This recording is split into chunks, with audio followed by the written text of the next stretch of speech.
Hey guys, welcome back to the channel. I'm Bean, and today I'm coming at you with my June wrap-up for 2023.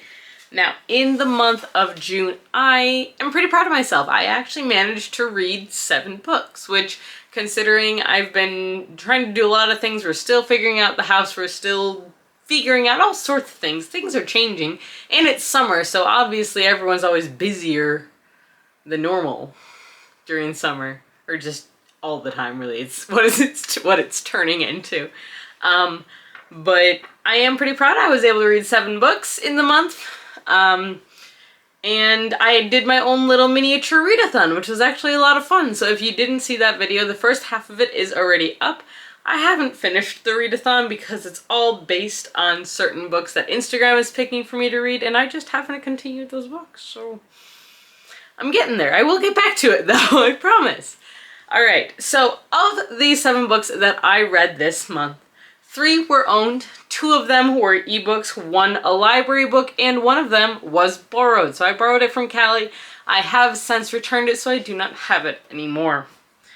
All of the books that I read this month were fiction, so I did not touch any nonfiction this month, which was kind of weird for me, and I usually try to read at least 1 nonfiction, but I didn't.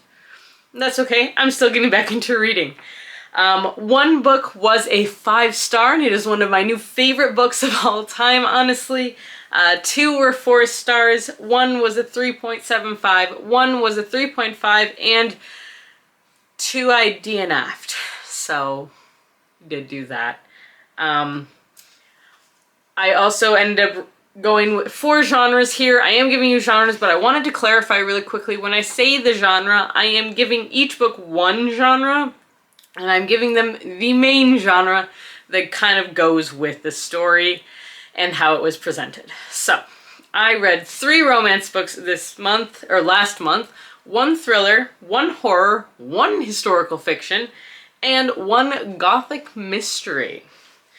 Of these books, 4 were between 300 and 499 pages, and 3 were less than 300 pages. So I'm just gonna hop right into the ones that I read, and the first book that I read was the book that I actually have lost. I don't know where it is.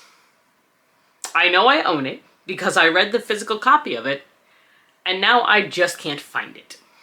So I'll find it as soon as I finish filming, obviously, because that's how this works. But that is The Secret Garden of Yanagi Inn by Amber A. Logan. This book follows Mari, who is a young adult who is having a very difficult time getting through the death of her mother, for obvious reasons, and for less obvious reasons as well. And she ends up traveling to Kyoto, Japan in order to photograph an inn called the Yanagi Inn for a grant for a client, so she's getting paid to do this. It's a very gothic story. While she's there, she's supposed to be taking pictures, and she does take pictures, but she also runs into the mystery of the ghost girl that is living there, along with what has happened to this inn over time. Why aren't there any guests? And why is it that no one's taking care of the grounds? So it's very interesting. There's a lot of very unique characters, but it's a very sad story. It really is. I ended up giving this a 3.75. I did enjoy it. It was just very slow. It was not a fast-moving book. It was not a fast-paced read really at all, in my opinion. But it wasn't bad. It was good. It was entertaining. It did have me doing a lot of thinking, especially when it comes to death and death of a family member. Trigger warnings in this book for death of a parent, death of a child, and ghosts and fears and anxiety attacks. There's a lot going on in this book, honestly. I did talk about it a little bit in a vlog at one point, but it was good, so I do recommend it. The next book that I read was The Thin Man by Dashiell Hammett. This book I picked up mostly because it actually was on my TBR, but also because this is one of my favorite movies of all time. I absolutely love The Thin Man with William Powell and Myrna Loy. Myrna Loy is one of my favorite actresses of all time. I, though, DNF'd this. I got about 40 pages into this book that's under 200 pages and I could not finish it.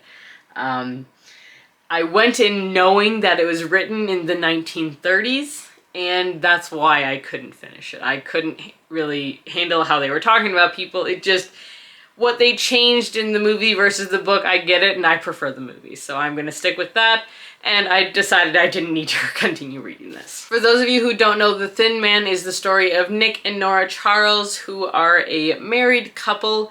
Nick is a retired detective, and Nora is an heiress, and they basically get dragged into a mystery where Nick, who used to be a private detective, is in essence brought out of retirement to solve the disappearance of a believed murderer. And it kind of dips and dives and takes you in weird corners. I highly recommend the movie. It's actually a full series. It's so good. It's so much fun.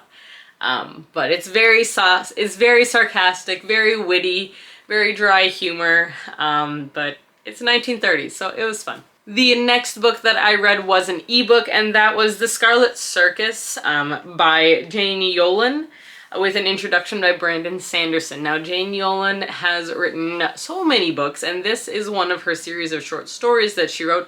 These are all romance stories, which was very interesting. This is actually, I believe, the second Jane Yolen book that I have gotten, and I actually got this a while ago for a review book, and I finally read it because I'm so far behind. And they were very cute. The stories, some of them were like, some were really good, some of them not so good, or not my favorite types. I don't remember how many there were, but there were a bunch, and they were all very different, all very witty, very fun. I did give this a 3.5 out of 5. I will read more by Jane Yolen. I love her writing style. I think it's a lot of fun. And it's definitely one that I think I can learn from as a reader and as an author. The next, so starting at this point, the next 3 books, I know, were part of my readathon that I did. The first one being The Nevermore Bookstore by Kerrigan Bryant and Cynthia St. Aubin. This is the first book in a brand new series, and I DNF'd it. I got halfway through and I was just done. There were a couple quotes in there just I could not get through. I did not like the characters, really. I will say there was some excellent representation for chronic pain and for PTSD in here. However, that did not make up for the characters themselves just being unlikable. I couldn't get into it. I really couldn't, and I found myself confused at times, and the writing just didn't work for me, unfortunately. But this follows Katie Bloomquist, who who owns a bookstore called Nevermore Books.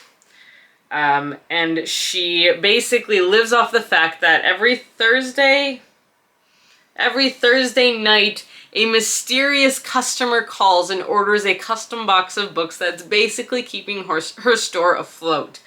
Now, this mysterious customer is Fox. Fox is a man who lives on the mountain by himself because of trauma that has happened to him in his past. He does not trust himself around other beings. Alright, I was interested at this point.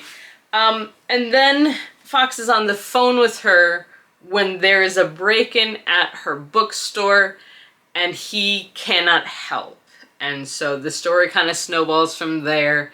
It was a Grumpy Sunshine, kink positive story from what it was advertised. Unfortunately for me, the biggest thing that came to mind when it came to reading this book was cringy. Like, it was just very cringy and I was not a fan. So unfortunately, I DNF'd this one. The next book that I finished actually was a thriller, and that was A Flicker in the Dark by Stacey Willingham. This is the book that I borrowed from Callie, so she has it back now. It was not mine to begin with. And I ended up giving this a 4 out of 5. I really did actually enjoy this story. I did predict what was going to happen, but I've kind of come to the conclusion that for thrillers, I will tend to predict what's going to happen.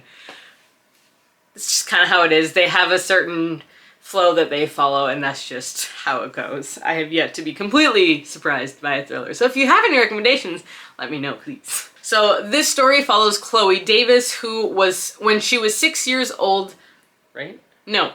This story, it follows Chloe Davis, who when she was 12 years old, 6 girls disappeared. By the end of the summer, her father had been arrested for the murder of these 6 girls.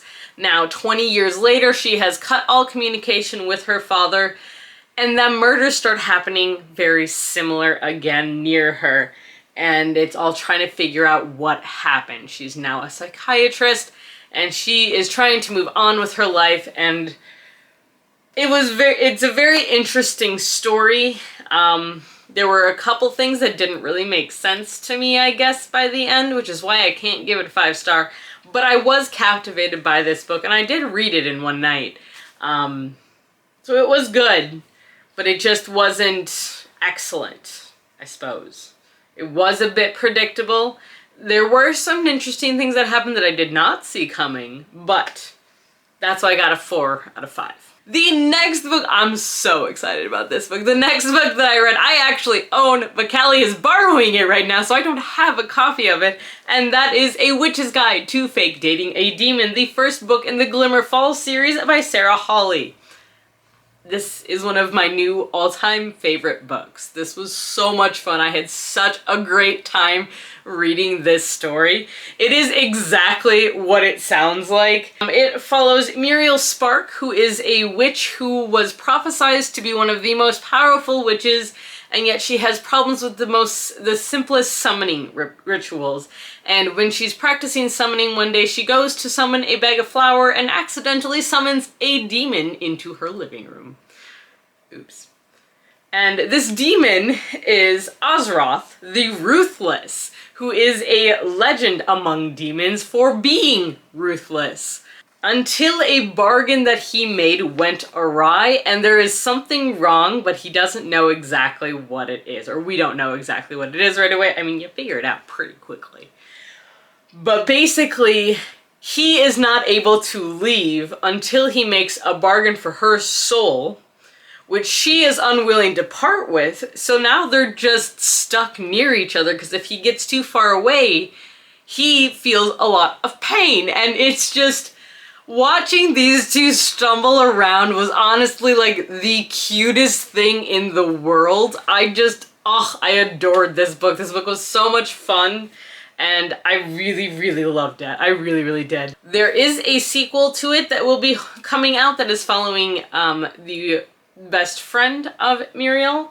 But I really liked this story. I thought it was just a lot of fun, honestly. It was so lighthearted, and I highly, highly recommend this book. The last book that I finished in the month of June was a sequel. Can be reading sequels, and that was Fetch. Five Nights at Freddy Fazbear Frights #2 by Scott Cawthon, Andrea Wagner, and Carly Ann West. Now this is the second book in the Fazbear Frights series, which is a series of short stories, all following children who meet some of the toys from Five Nights at Freddy's. And some of these toys are ones that you would recognize, others are not. They are new, like Fetch here. Fetch is creepy. So these 3 stories, I did not expect any feels, and I got feels from the second one. Like, what was that? That is not fair. Not what I want. Not what I expected from a horror short story. But overall, these were such great short stories. These are really easy reads, really quick reads, and honestly, I'm gonna try and fly through these and read at least one a month. Just keep going, because they're so good. They're so well done and so fun. Not to mention, they're creepy covers. So that's what I managed to read in the month of June. Not bad. I'll take it. Hopefully we'll go up, but it's not looking like it for July, because July is Camp NaNoWriMo, and I'm doing a lot of writing this month. So we'll see. But I hope you guys enjoyed this video. If you did, like, comment, subscribe. You know the drill. And until next time, let me know what I should read. Stay safe, stay healthy, and keep reading. Bye!